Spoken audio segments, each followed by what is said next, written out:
from the crypt.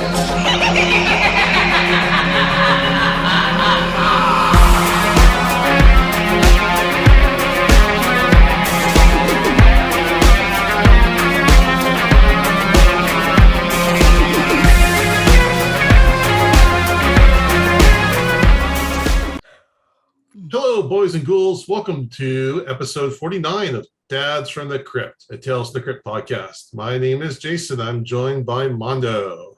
Hello. Jody's lost power due to one of his infamous storms in the wilds of Tennessee, but tonight we have a very special guest.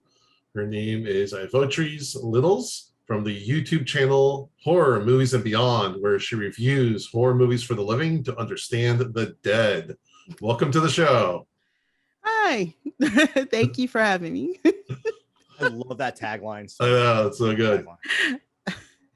So why don't you tell us about your YouTube channel and tell us about when you first started watching Tales from the Crypt? Oh, man. Okay. Well, I do review movies and I also interview people who make the movies. That's a lot of fun. Mm-hmm. And I do have a TikTok where I'm doing like random stuff and, you know, Twitter, Instagram, things like that. And the first time that, oh my God, I was a little girl. I was so little. It's like giving away my age, which I don't care, I guess. Man, I was watching when did it come out? In like 90? Started 89 was the first season. Okay. I probably saw it when I was 10. Mm-hmm. Yeah. So I've been watching it. The later episodes, not so much, but throughout, that's, the beginning. Mm-hmm. Yeah, that's when I was watching it. Do you have any favorite episodes that you go back to? I probably can't remember the names, but I can describe them because they're the only ones that are like embedded in my head. I think it's the Ventriloquist. Oh yeah. Mm-hmm. That one was very creepy with the thing, the hand thing. Yeah. That one. And then there was oh my God, I could see Christopher Reeves was in it. What's cooking? The diner, that one was good. The voodoo one with Whoopi Goldberg. Oh yeah. That one was good. That was directed by Toby Hooper. Oh. Yeah. That's a good one. I think those for right now, like memory, those are the ones that stick. Yeah, what's funny is we're kind of the same way. Or it's like I don't remember the names of any of these, but we'll get to an episode of like, oh, I remember this so vividly, and but I can't remember the names at all.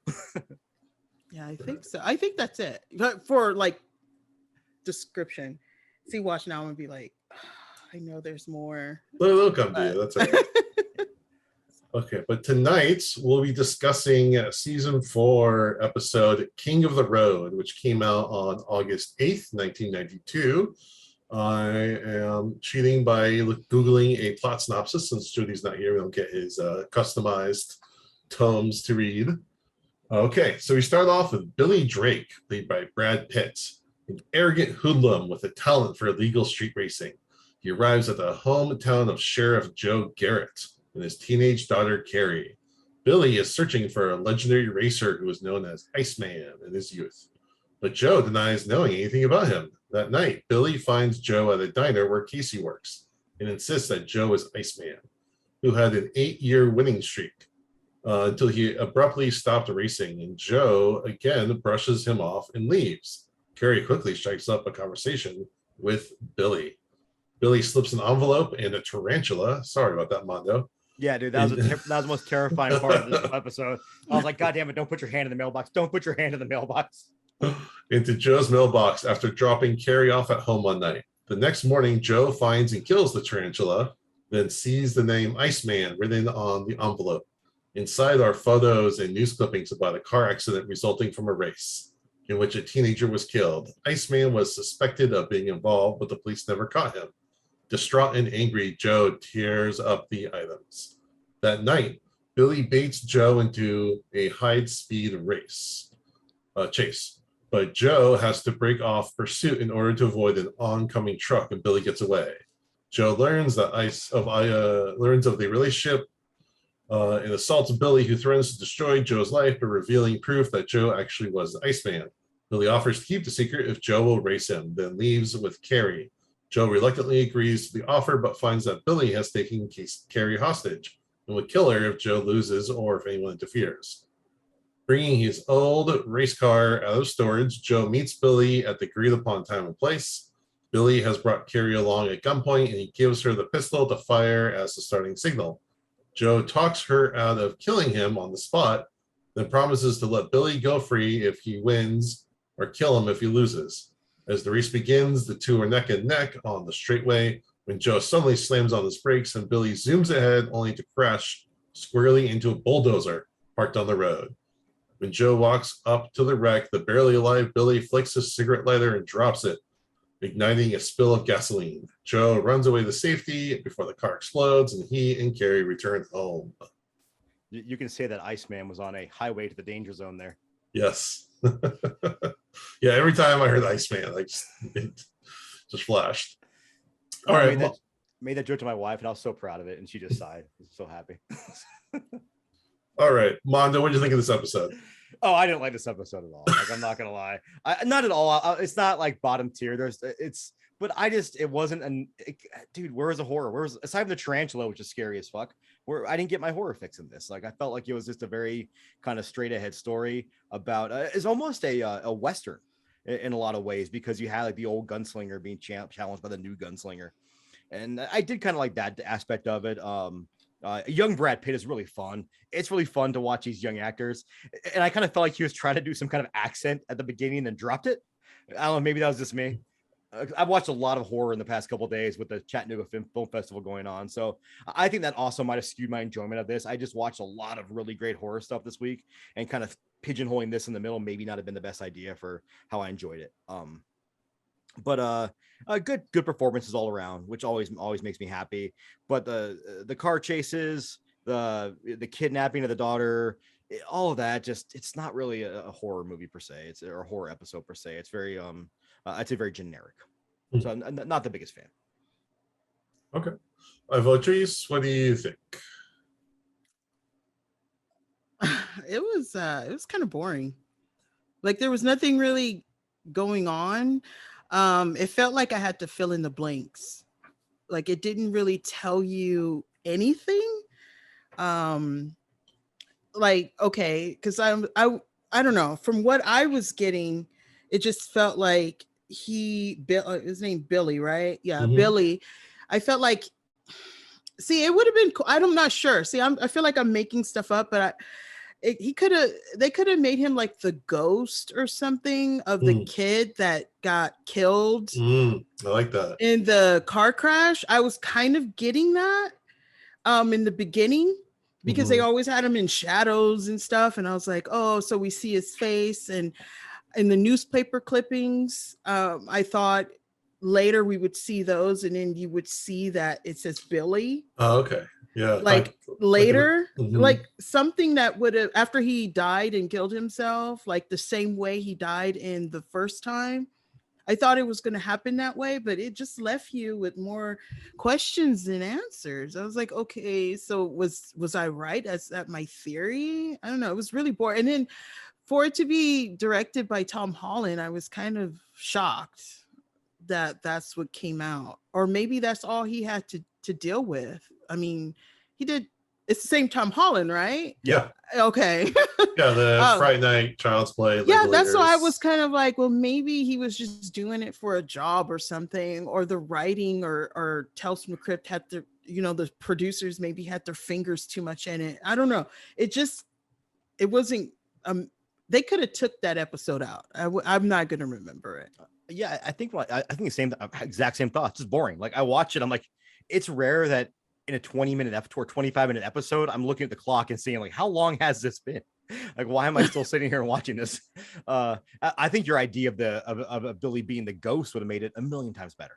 It would have given at least some kind of supernatural effect to it. That's what I thought it was going to end up being, because he was so much younger and he knew the backstory of Garrett or Iceman. Yeah, how did he find out? Yeah, that's what I was like, oh, okay, all right, I get it. And then he put the tarantula in there, and I was like, what's the point of that? But then I was looking at his chest, and it looked like a tattoo of a spider, right, or something. So I was like, it's giving clues of that's what Billy. Who is Billy? Is he the ghost of the teenage? Because it even says in the news clippings, teenager dies. So I was thinking that's it, and then it just left you. Yeah. I was like, okay. Or if they want to go for another twist, they could have had him think that was the ghost, but then turns out it was the son of the teenager or something crazy like that. Well, that would have been obvious, but that wouldn't even been that's not a Tales from the Crypt episode. I would like him as a ghost. Yeah. And we find that out, and then it's like, oh my God, he was that kid. He came back for revenge because he didn't have a fair, fair race. And then it was like, I don't know, Iceman just stopped and he just kept going. I was just like, what is this? Yeah, and I watched a lot of episodes. That's why when I was at 92, I was like, I don't even remember this, because I watched a lot of episodes and that did not even trigger a memory. So it must have been whack for me. Well, you know, they actually had the one part where it was kind of supernatural when Billy first comes up and Iceman is working on his daughter's car, and he disappeared. He like disappeared and somehow made a really fucking quick U-turn. He's already barreling back down the street. So like I could definitely see where that ghost aspect would have played in really, really cool. Well, I think that was probably an indication of it, but it didn't keep going on that. It just left it. It was just, man. Yeah. Jason, did Alan Gill write this? I didn't write down the writers. It says Stephen Dobb and Randall Jansen. I just feel like if we sat in a room right now and our writing prompt was car, we 9 times out of 10 we come up with something better than this. Well, this guy wrote a lot of episodes, so yeah. So let me hop in for a second. I enjoyed this episode, but I think 90% of my enjoyment was from Brad Pitt, because he was just like, he was going at 1,000%.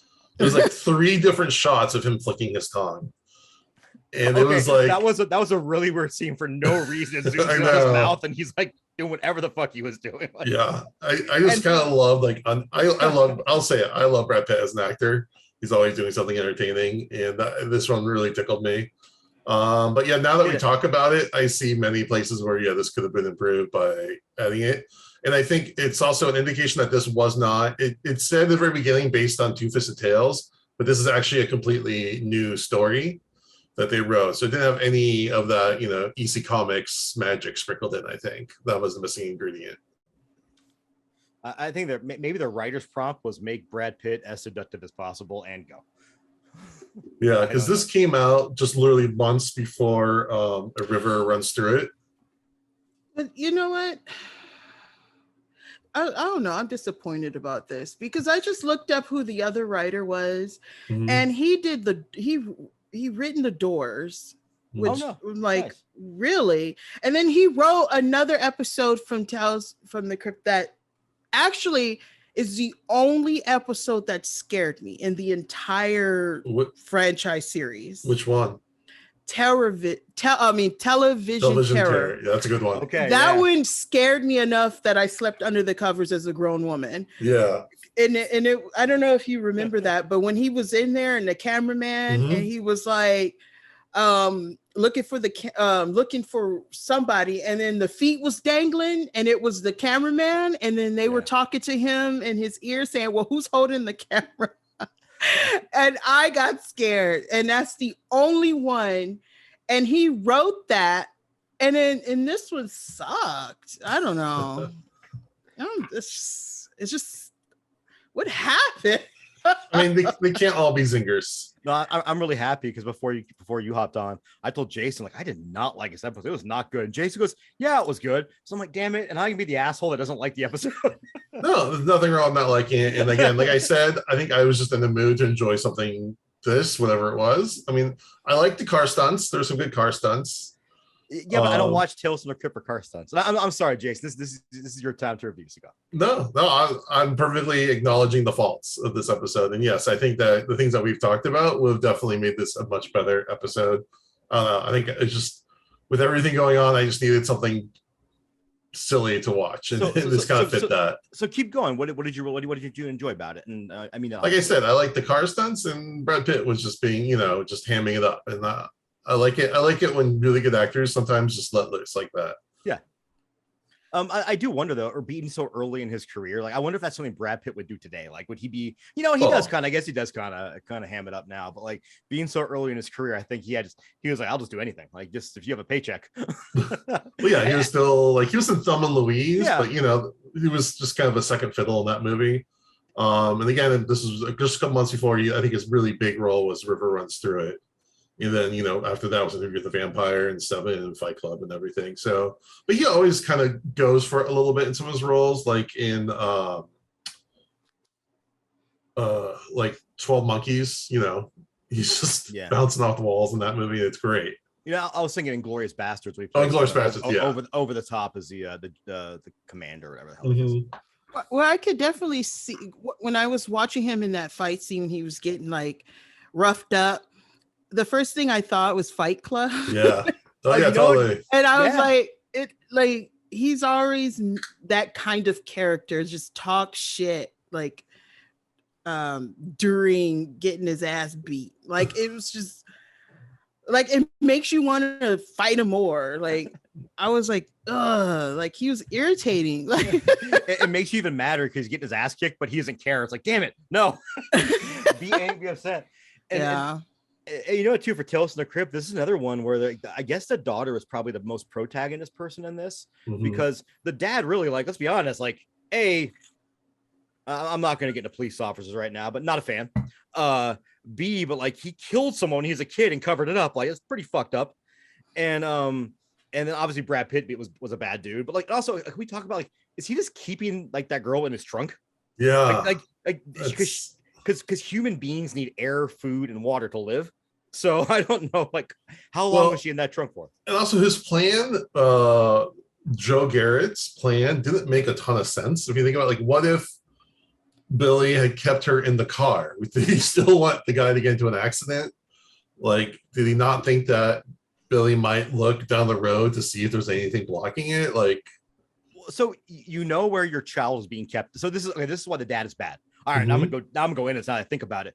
If like luckily I don't have any manslaughter in my past, but if someone was trying to blackmail me and oh my god, I might have to go to jail, but they're also trying to kill my daughter, I'm gonna go to jail for my daughter 10 times out of 10. Like, doesn't matter what it is. Like, fuck it, like frame me for whatever. So the fact that he was still more worried about being outed for his criminal past than his daughter's life is pretty fucked up.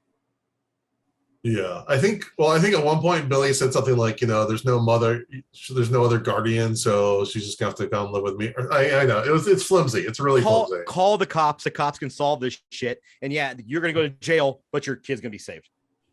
Yeah.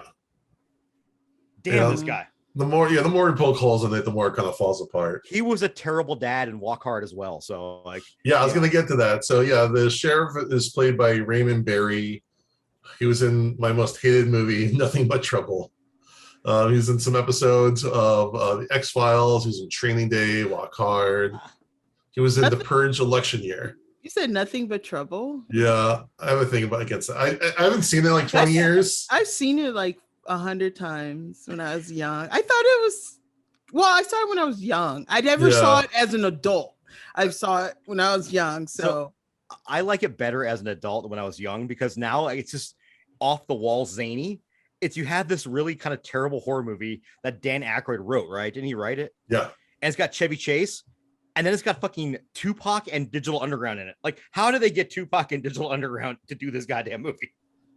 I think if I watched it as an adult, I might like it, but just movies as a kid, I remember trying to watch it and I didn't like it. Something about it really rubbed it the wrong way. It's still not good. I think it's just one of those over-the-top movies that when you get older, you just appreciate like how wacky it is and how they got all these people together to do this movie. Yeah. Like, it's just weird. Let's see. The daughter is played by Michelle Bronson. She was not in many things. She was in a drama series called Sons and Daughters. That's pretty much it. The mechanic was a fun little character. He's played by Jack Kehler. He was in a ton of TV. He was in Sing Elsewhere, LA Law. Then he has little bit parts in Point Break, Last Boy Scout. He was in Waterworld. He was in Lost Highway, and he was also in The Big Lebowski. Also, Raymond Barry was in some movie called Daddy, I Don't Like This. And I don't want to click on the IMDb link because I don't want to be put on any lists. I'm not touching that. He just passed away too recently, just real recently. Because he was the landlord in The Big Lebowski. Yeah, Jack Kehler was, yeah. Yeah, he just passed away, I think, in the past in the past like maybe a couple months. Yeah. Yeah, I think it was just a good move. I watched this, but now that we've talked about it and kind of broke it down, I'm a little bit lower on it. So thank you for that. I'm sorry to ruin your fun today, Jason. No, perspective is a good thing. And again, for comic comparison, it's not based on the comics. I think these couple episodes were supposed to be part of the Two-Fisted Tales spinoff, this and Showdown. And then when that got canceled, they just kind of shoehorned them into Tales from the Crypt episodes. Yeah, that makes way more sense because that wasn't meant to be really horror, just whatever, like a action thriller, sci-fi. But Showdown still at least had those horror elements that really made it good, in my opinion, or at least the the ghosts elements. Yeah, Ghost Cowboys. And I have to backtrack too, because also television terror is one of the Tales of the Crypt episodes that scares the crap out of me. Because I used to live in a haunted house. And I've seen some shit. So any haunted house stuff. Ugh. That episode was good. I don't know. I forgot the guy's name, but the guy that was the host of the in that episode, he just always like that. Wasn't he like crazy, like wild? He was in real life. He was in Predator 2. Yes, he was the anchor man or whatever. He's always that who gets punched out by Billy Glover, Donald Glover. Yeah. So I love Downey. his character. He's the same way in every one. Well, because he did that in real life. He was like some sort of reporter, for a while. He's kind of a shock reporter. There's the famous thing where I forgot he was on WrestleMania or something like that, and Roddy Piper sprayed him down with a fire extinguisher because he wouldn't stop smoking. That's awesome. Yeah, I want to walk around with a fire extinguisher and blow you when we're smoking. Another thing that was I thought that was so random was when it was the spider in the mailbox, but when it fell to the ground, he like squashed it with his bare toes. Yes, I was like, oh my god. Dude. And tarantulas are fucking, how gross that would be. That'd be like stepping on a rat with your bare foot. Which I have done by accident. I don't. My cat decided that she's just gonna bring us like gifts all the time. So she started every now and then. Usually, what she'll do is she'll carry a lizard inside or a rat or a mouse inside, and she doesn't kill it though. She just kind of puts it in the ground and stares at it until it runs away, and then I can find it. It's an event when all my like last time my dachshund tried to eat it, so I had to fucking wrestle a mouse. I had to wrestle a mouse out of her mouth. That one survived, but one time she did leave me a present. I'm walking the laundry room, half asleep, and I was like, "Oh, what the fuck is that?" And it was a half an eaten mouse. Oh, yeah. It was not a pleasant morning. I took a second shower. This is disgusting.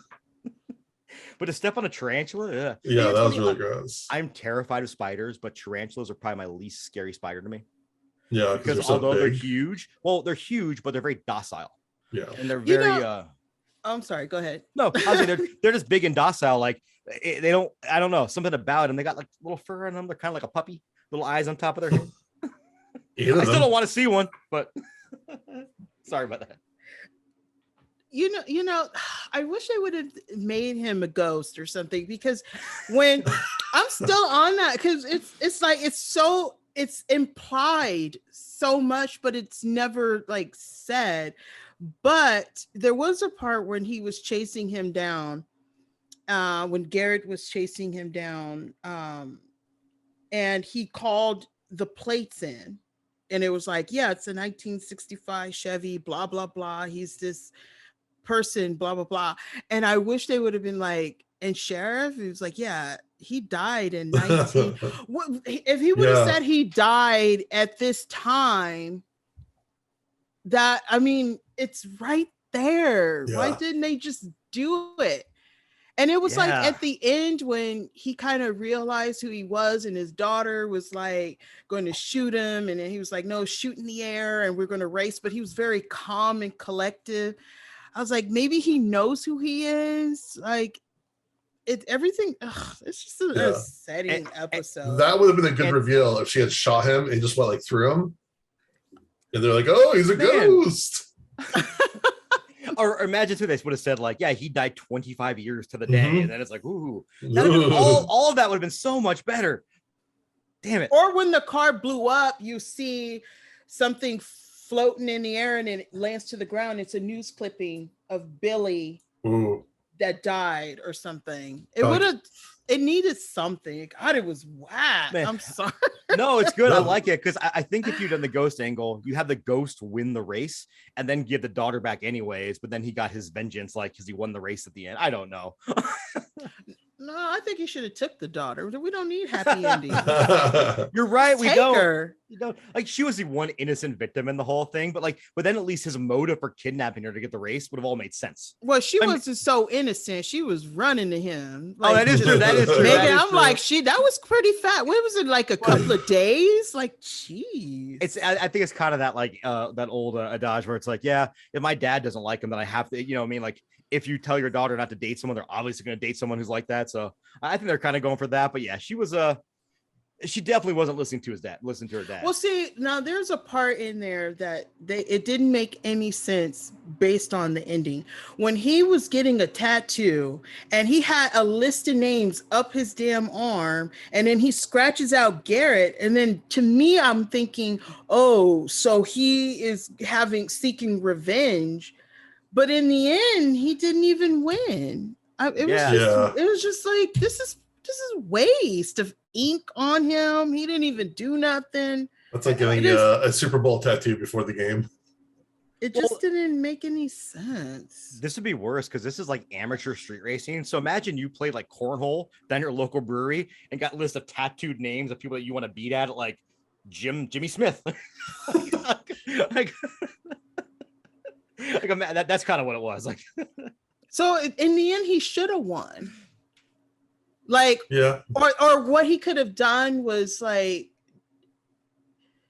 have Garrett or Iceman or whatever, like admit to what he did to his daughter or something, in order to not race. Or if he did race, you see him step away and then you see him at another town and in the same car, and then he's in the dark and he could have leaned over and we could have saw that it was Billy talking to another person that was on the list on his arm, and then it cuts off there. That would have been cool. That would have been fucking cool. See, I need to write this. This was terrible. Or it ends with him dying, but then the daughter wakes up in the morning and it's got that same envelope that says Iceman on it with all the evidence inside, and she realizes who her father is. That too, like something. Just needs something. Now she has all the tattoos.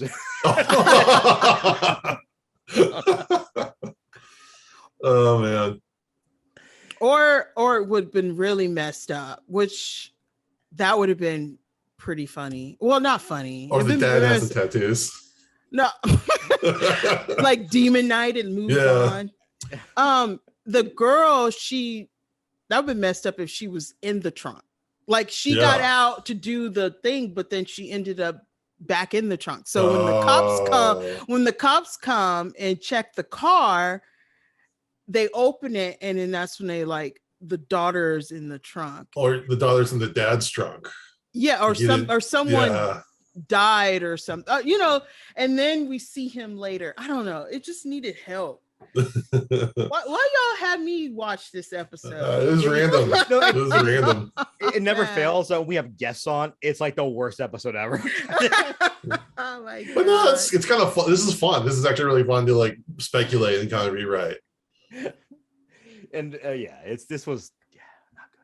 Then it's like, why? See, I'm upset. Okay, no, why burn yourself up? Like I was trying to get what that symbolizes, him burning himself up. If he had a list of people to go after, Better like to burn out than- he failed because when he was driving and he stopped and he screamed, maybe it was a planned thing that he was gonna have him get killed. And then it was like he was screaming because he upset because he didn't follow the like he didn't keep going. I was just like confused. I was just like, this sucks. I think I think what he was with the end with the lighter was when the dad came over to talk to him. His idea was, I'm going to light this lighter. It's going to explode and kill him too. Still, like I'm going to take him with me. Well, that wouldn't make any sense because he ran. He had time to run away. Yeah. Yeah. Still, it was still seconds before it exploded. So I think he knew he was dying. Like he knew he was dying. That was his Hail Mary. Well, then he wasn't a ghost. Like, no. But then there was no purpose of the show. Like there was no Exactly. purpose because why have all these evidence unless the kid that died? See, if he was the son of the guy that died in the car, that makes sense. Yeah, there's no motivation. But it was 27 years ago. So obviously it can't be because the daughter is in high school. So that doesn't work out. So yeah, is she in high school or is she in college? Because was she in high school? I thought it looked like high school. But I don't think they were said. Okay. But she did not like she was. Well, 20. She was working. I'm sorry. Maybe I got that confused. She was working at a diner, like a Sonic, diner, like a roller, a skating diner. So would she be? But it was 27 years ago. She too old to be running after some dude she don't know. Well, that wouldn't make any sense though. You make a lot of good points here because he was pretty old. The main kid, the syrup wasn't that old, but 27 years seems like a weird long time. Yeah. Yeah, there's a lot of things that don't add up. Like, there are more and more plot holes as we talk about this. Well, good thing for Tom Holland that it doesn't count against him because for TV shows, it's the writers. So, because I'm like, man, what happened? Yeah, I think the biggest failing here is that it was written for a different show, then they just plopped it here and it didn't quite jive. No wonder why Tom Holland never talks about this. You can ask him. The wraparound though, the Crypt Keeper, that was fantastic. I love the wraparound. Just because anytime I get a million stupid shitty dad puns, I'm a happy guy. Hey, come on, Stella. That's great. All right, let's wrap this section up. We'll do our episode rating. So we do 0 to 5. You can do 5 being the best, 0 being the worst. You can do half points. Mondo, what do you rate this episode? Only because I actually like I like Brad Pitt. I liked God, I forgot his name already. Raymond Barry. No, Jack Keller. Jack Keller, yeah. Yeah, because I like them, I'm gonna go with a 2. And I think I'm being generous, to be honest with you. Like, if it wasn't for their performances, it'd probably be a 1, but I'm gonna go with a 2 just to be nice. I'm feeling generous tonight. Okay. Ivotres. I'm gonna go with a negative 3.5. I respect it. Because I don't care who's acting in it. It was the story for me. It just didn't add up. Nothing added up. It didn't make any sense. It wasn't scary, wasn't creepy. It didn't even give any kind of vibes. It was just bad. Like it's so it didn't give you anything. No. Everything was implied. There was like it could be or it couldn't. Like it just say it already, but we are not. I mean, it just wouldn't do anything for me. Sorry, negative 3.5. No, and I'm being nice. That's fair. No, don't be sorry. Like I was trying to be nice because like I want there like, right now I'm missing AEW New Japan Pro Wrestling Super Show Forbidden Door. I could have watched that instead of reviewed this episode. I could have been watching more Chattanooga Film Festival, which I saw some great movies on. By the way, quick shout out. If you guys like slasher films, the third Saturday in October, is that what it's called? Yeah, I think I've been seeing that pop up last day. That they did number 5 and number 1. When those hit streaming, go out of your way to watch them. Knocked out of the park on this fest. And if you guys love Evil Dead or The Predator, yes, I know that's weird. I hate saying the name of this movie because it's the most uncomfortable name. It's like I've said some uncomfortable things on the show. This will be the most uncomfortable name I ever say. The name of the movie is from Argentina. It's called Pussy Cake. Is that what it's about? No. No, I'm just. It's a name of an all-female band in the movie, and I think they're kind of going for like the Russia, how they had that band Pussy Riot that really helped women's rights in Russia. I think that's what they're kind of going for, but that is a really great one with like Evil Dead and Predator vibes. As odd as that sounds, mixing those two movies together. And then I watched a really cool found footage one today called Outer. I just watched. I'm so terrible with names. The Outer something. Limits? No. Oh my! It was a found footage film, and I have a list here. I've also watched the Ivotres. That was a cool found footage film, very gooey, but it was an hour and like 50 minutes long, and movies just shouldn't be that long usually. So it would have been much better, like an hour and 20, hour and 30. But those are some standouts for me, just to throw it out there if anybody's looking to watch some cool stuff. Okay. I hope I'm allowed to talk about that. I don't know if I'm allowed to talk about that, but well, this won't come out for another 2 weeks. So okay. Right.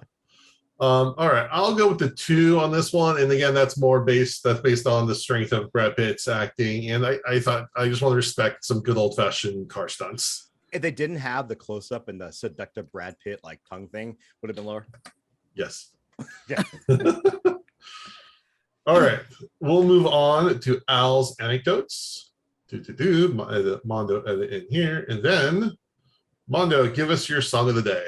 All right, I couldn't think of anything really that great today. There's a lot of songs about cars. The obvious one being Cars, right? But I went with so back when Rob Zombie was still doing cool things and not butchering fucking film franchises. He played in a little band called White Zombie, which in 1992 came out with La Sexorcisto Devil Music Volume 1. There's never a Devil Music Volume 2, which is kind of weird. It was a Devil Music Volume 1. And I think it was the first track on that record was Black Sunshine, which is about a car and about racing a car. And it's funny because the story behind that was that they released it's funny, everyone nowadays knows that record because of Thunder Kiss 65. And that was actually the first single they released on that record, and it flopped. Like MTV didn't want to play in Headbangers Ball or anything like that. So they released Black Sunshine as a second single, which actually did much better because it was on Beavis and Butthead. Which surprising, like a lot of artists back then wanted to get their videos on Beavis and Butthead, because even if Beavis and Butthead totally shit on it, it would increase album sales, because a whole generation of kids would see it that wouldn't normally see it. Which also, an aside, the new movie just came out a couple days ago. I haven't watched it yet. It looks so fucking stupid, and I can't wait to watch it and just turn my brain off for an hour and a half. And they're also releasing all the original episodes with the music videos intact. Wow. Which is kind of cool, because there's always the fun thing seeing like Beavis and Butthead just rip on musicians. Where are they releasing those? Paramount Plus, I believe. Paramount Plus, I believe. Yeah, I saw this new movie and I'm like, I kind of watched it. I remember seeing the original movie in theaters. Yeah, no, yeah, me too. I saw that, and I saw came out like a week later. Was the Howard Stern movie came out a week later. Oh, right, yeah. And that was us in middle school trying to be edgy. Just going to see Howard Stern, going to see Beavis and Butthead. Some things I guess never change, but yeah, getting back on track. White Zombie is kind of a cool, whether you or not you like Rob Zombie and his directorial works. Like I like House of 1,000 Corpses. I love Devil's Rejects, even though there's a lot of weird shit in that movie, like how he turns these really terrible human beings into the protagonist somehow. I think I like it more because of Bill Moseley and Sid Haig. And I didn't like 3 from Hell. I think the Halloween movies, dude, like if I ever see Rob Zombie, I would think about punching him just for the Halloween movies. But you know what, the Monsters might be okay. Who knows? I'll reserve judgment until I see it. So far it looks promising. 13 was a fucking piece of shit. Sorry, 31 was a piece of shit. But like what he did with White Zombie, I thought was pretty good. Like the 2 most popular albums were obviously La Sexorcisto, and then Astro Cube 2000 was kind of their biggest one that went platinum. But they also did their first 2 records, which was Soul Crusher and Make Them Die Slowly, based off the Cannibal Ferox movie, with actually really pretty good albums. And for the time, like they blended kind of that weird, like they're doing those weird effects into metal with whatever else they were doing. And it was just a cool thing overall. And if anybody wants to kind of see Shania Salt, their bassist, her Instagram is great, and she posts a lot of really cool relics from that time. A lot of really cool. She even sells some old memorabilia every now and then, but she always posts some really cool stuff. And she played with some great bands after she left White Zombie. But I feel like Rob Zombie, after White Zombie disbanded and he kind of did solo stuff, it never brought back the magic. Like the magic wasn't there. It went a direction that I was never a fan of. But those first handful of records he did were fantastic, and I still love Astro Creep. So song of the week, we got there. Black Sunshine off La Sexorcisto by White Zombie. Monda, did you know my first concert, like that I actually actively went to, that my parents didn't bring me to, was White Zombie and Pantera?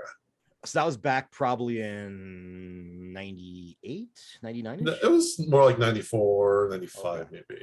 Because I know White Zombie toured, but it was with Pantera down here in Vegas, and I went to it, and I had the worst time.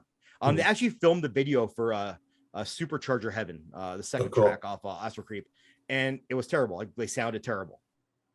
I was a kid. I was so disappointed because they sounded so bad. Like I was just very upset by it. I just thought I was getting my ass kicked.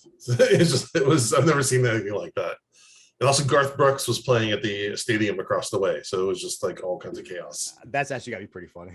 Yeah. Was he playing as Chris Gaines? Was it Chris Gaines? That his alter ego? No, it was before that. Okay.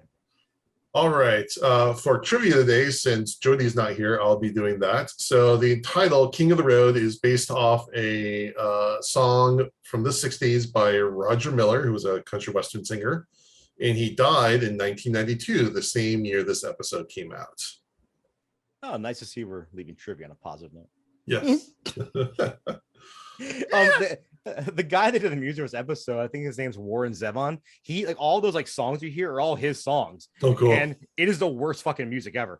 And I mean that like in the best way possible. Like what sounds like they should be real songs. And he's like Wretched Road, Bad Road, Wretched Road, or whatever. He just wrote those, and they're so cheesy. And what's funny is there's actually a band that kind of did a cover of that song. Oh, really? I looked that up. Like, that'd be kind of cool. And I looked into the band, and their logo is a Confederate flag. So I'm like, nah, not going that way. No. So that's all I needed to know to not pick that fucking band. But like, I thought it was interesting. I was trying to find like, were these real songs? But no, the Warren Zevon did all the original like rock songs for this, and I guess he intentionally made them as cheesy as possible. Yeah, you're waiting for like something like a Headbanger to come on. You're like, oh no. Well, I think he was ripping off real songs. Like I forgot one that reminded me of Highway Star from Deep Purple, which is all about driving a car. Mm-hmm. But I appreciate when you have these composers that try to just do like rip-offs of rock songs just for fun. It's kind of neat. Nice. All right. So for our advice section, since this is a episode about cars and cars crashes, we thought we'd do some a little driver's education. As I mentioned before, my 16-year-old is with me for the summer, and he did driver's ed a couple months ago. He has his permit, so I've been taking him driving. I only see him every couple months. So the last time I saw him was before driver's ed. So I took him for the first time since then today. And not shockingly, but pleasantly, surprisingly, he was a much better driver after doing driver's ed. We even went on the freeway, and man, it's you pucker up when you're the passenger and someone, the teenager is the one driving on the freeway. Nothing gets you puckered more than that, but he did a great job.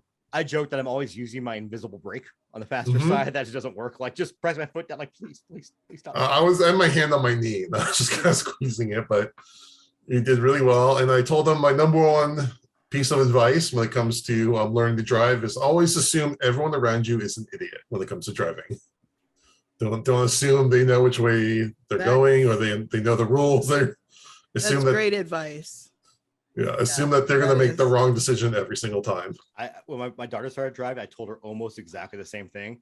I just said, assume everyone around you is trying to kill you. Like, you guys live in California, which we know the driving out there is. Whew. Oh yeah. Yeah. I will still stand by Vegas being the worst drivers in the world, because we get a lot of transients from everywhere that come to Vegas for a year or whatever. No one here respects red lights. If you ever drive in Las Vegas, you'll notice the light turns green and the person at the front hesitates for 2 to 5 seconds, because you never know when someone's going to decide, fuck that red light, and just go through it, because it happens all the time. Yeah, and that's the other thing I told him, because he's very fixated on the speed limit. He's like, okay, can I go 60 now, or can I go whatever? And I'm like, it's good to be aware, but it's more important to go with the flow of the traffic as well. because if someone else again isn't following that sign, then it doesn't matter how fast you're going right through them. So just be aware of the flow of the traffic. Next time you're driving with them, Jason, you just got to be like, just do whatever you want. And don't call me Dad, call me Iceman. Oh my god. But yeah, no, it was very cool to see him. Like we used to just go around the block and that was it. And now he's going the freeway, we're going here and there. It's actually very cool. So I'm very proud of him. It's still scary as shit. My daughter's 20 now. Oh, she'll be 20 in December. And nothing is like both weird and amazing at the same time when you're at the bar having some drinks and your daughter comes and picks you up.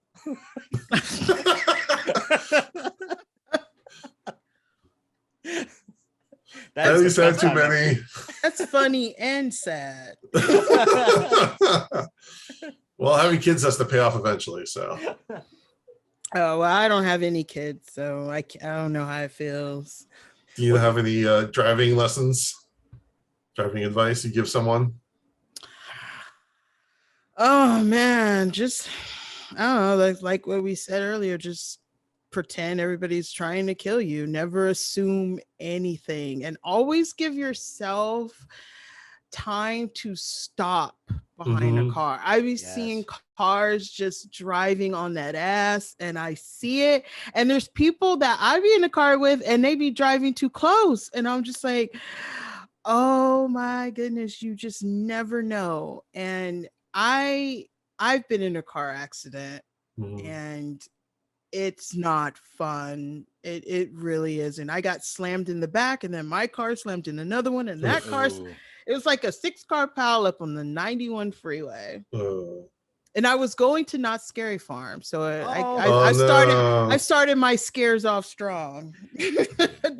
But I still ended up going. But the guy just he didn't give time in the, he was driving too close to me. Yeah. And the car in front of me, I stopped, but he was too close. So it was nothing. And I looked up in my mirror, my rear view mirror, and I saw him a split second before he hit me. Damn. And there was nothing I could do. It was like I was stuck in between. But yeah, just give yourself time to stop. Never ride on someone's ass. Always assume the car next to you will go over in your lane, and never get in the blind spot. That will save your life. I have to ask you guys, if you guys notice more and more, because we're all Jason and I are. Jason's like 48, 49. I'm like, the older I get, the scareder I am when someone else is driving. I feel like they're going too damn fast, and they could be going I'm like, slow down. It's like, I'm going 70. It's like, nuh-uh, because like I end up holding on. Like, I don't know. And I was the person that drive like 100 miles an hour when I was young. Now it's like, you better go the speed limit. You're going too fast. Watch how you turn that corner. Like I've noticed, like the older age, what am I, 39 now, that people just don't stay in their lane. Like that's like my biggest pet peeve, because everyone is so. And here's a really big tip: like there are so many easy distractions while you drive. Like, and this does not limit itself to cell phones. I've seen grown ass people reading a fucking newspaper on their steering wheel. Like that's okay, because not looking at their goddamn phones. But so many people spend so much time on their phones in the car that you'll see people fucking weaving out of lanes. It's like, dude, like you're piloting a 4,000-pound fucking piece of machinery. You should be paying attention to what you're doing, not fucking looking at your goddamn phone.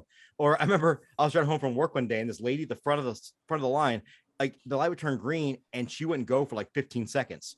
So I got out of the lane and got in the middle lane, and I pulled up next to her, and she's trying to film a TikTok dance video at the stop sign. And I was like enraged. I'm like, nope, it's okay. I'm just going to calm down. But like, what I'm trying to say is limit distractions. I know distractions are there, and you have the urge to look at your phone when you're bored. You shouldn't be doing that while you're driving. You should pay attention to everything around you, because like I said, everyone around you is probably trying to fucking kill you. And always wear your seatbelt. always wear your goddamn seatbelt. Yes. I still have friends that don't wear their seatbelt, and I'm like, what are you doing? Like you said, you've been in a car accident before, and your seatbelt probably saved you from injuries. I was making a left turn on a green arrow, and someone blew the red light and totaled my car once. Oof. And I walked away without a scratch. My airbag came out. I remember looking at my airbag and saying, well, I don't want that to hit me in the face. So I pushed away from it and actually burned my arms, like powder burnt my arms. But I walked away pretty much without a scratch because I had my seatbelt on. Except if you're the mayor of Knox County, Tennessee, and your name is Glenn Jacobs, fucking don't put your seatbelt on ever, because fuck that guy. Oh, I have another piece of advice. If you miss your stop, you're off, like you finna get off, but you miss your stop to get off or whatever it is on the freeway. The exit, Go to the next exit. Please do not go over all the lanes or when there's a ramp, they go those double lines and cross over. I mean, just nearly killing everyone.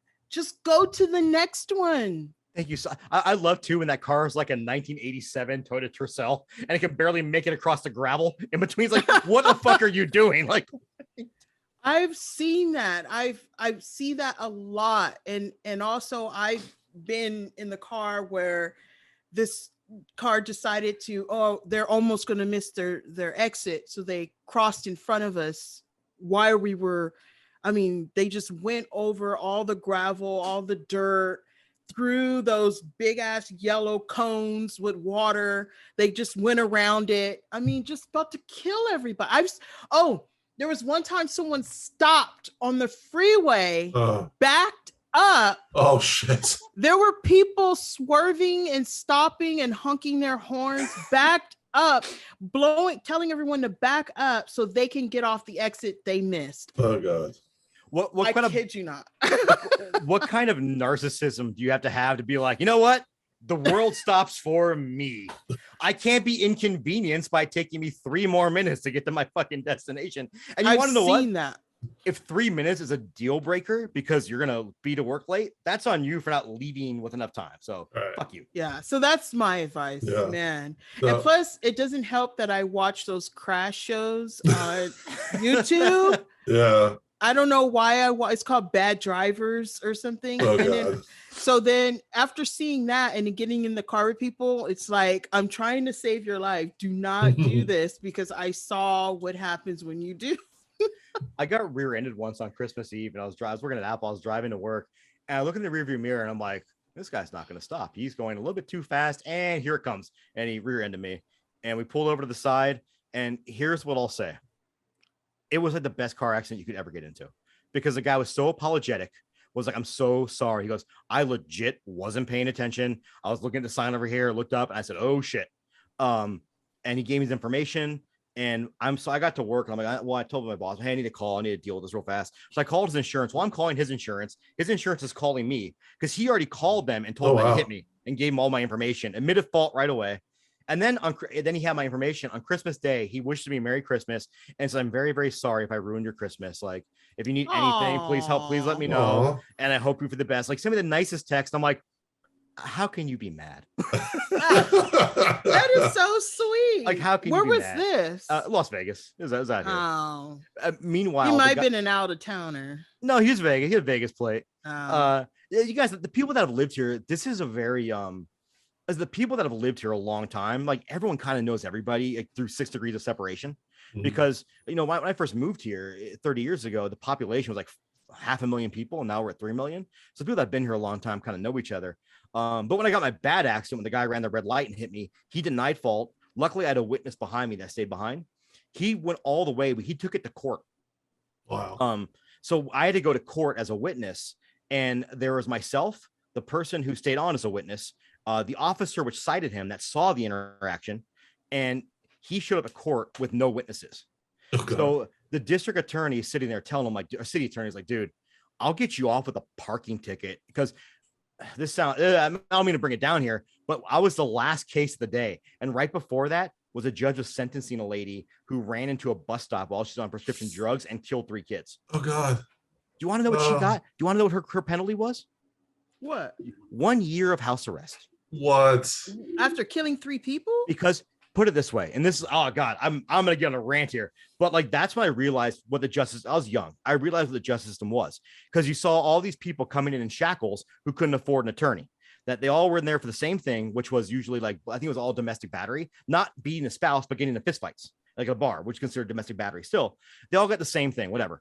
She walked in on her own accord with her expensive lawyer and got off with almost nothing, because they argued that she didn't know that prescription drugs would cause that. And I don't even remember the name, but I just sit through this whole thing. I'm sitting there and we're watching these mothers testify, and they're very upset by her penalty. So basically the city attorney is telling this dude, like, dude, I'll get you off with basically a fucking $50 parking ticket. Just don't take this in front of the judge, because he does not want to deal with this today. Nope. Took it to fucking trial.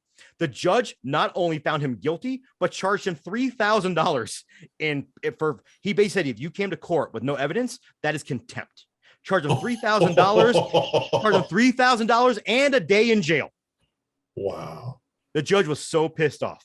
But I will say, though, this one I knew the justice in America is totally fucked. It's all about money you have, because, dude, like, I can rant about that another day, too, but it's a whole nother story. But I was like, holy shit, dude, like, you want to take this to court when they try to give you a $50 ticket and you said no. And guess what? Now you got to now you got to spend a night in jail and walk out of here for like $4,000 because you just didn't say fuck it. Wow. Yeah, the justice system. Yeah. It's all it's actually two factors with that. It's about how much money you have and the color of your skin. Well, I'm sorry, it is true. I'll put it this way, and I won't get into details on this, but I had to deal with some shit in California. I paid a lawyer to deal with it for me, and honestly, I do not look very Mexican, but I am very Mexican. I'm like 40% Native Mexican. My grandma's actually Aztec. But the fucking lawyer straight up told me, he goes, you should show up if possible. I'm like, well, the reason I'm paying you is I don't want to show up. Like, I can't just go to California on a whim. He goes, I don't mean to sound bad here. And this was actually a Hispanic lawyer that I had. And he goes, when they see your name, they just see another criminal Mexican. If you show up and you have lighter color skin, they're going to go easier on you. He goes, I don't mean to be a dickhead, but that's just the reality of our justice system. And I was like, yep, it's fucked. Did you show up? No, I couldn't. I just couldn't make it. But I was like, that is so fucked, but it's reality. It's true. And it sucks. Shut up. Shut up. Sorry, it's my cat. They did. You know what? They didn't like the episode either. I respect this. Yeah. If you made them sit through that and they're angry, I get it. That's my cat, Clovis. Clovis. Oh, what a great name for a cat. Oh, it's the cat, the Clovis from Sleepwalker. I named it. Oh. What kind of cat is it? She looks like. Where is she?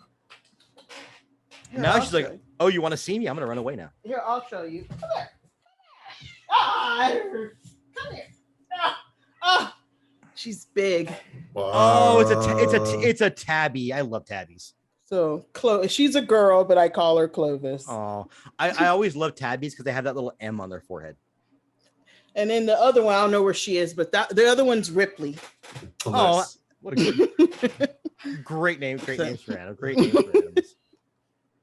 All right. Well, I think that wraps up another episode of Ivotres. Thank you so much for coming on. Where can people find you? They can find me on YouTube, just horror movies and beyond. You can find me on YouTube, TikTok, Instagram, Twitter. All you have to do is type in horror movies and beyond and everything pops up. The only thing that pops up. Nice. I did see you just interviewed the director of Torn Hearts. Oh yeah. Which that I'm super was fun. Have you watched a movie yet? Yeah, every person that I interview, I watch the movie in advance because I just think it's rude if you don't. Yeah. Right. Yeah. I haven't watched it yet, but it's on my list because I'm a big fan of Katie Seagal and I want to see. And it looks genuinely creepy, so I'm pretty excited to watch it. Oh no. No. It's not. I don't know if it's creepy. It is gory. Oh, okay. I'm in for that too. I like her in it. Katie Seagal, like I did not see.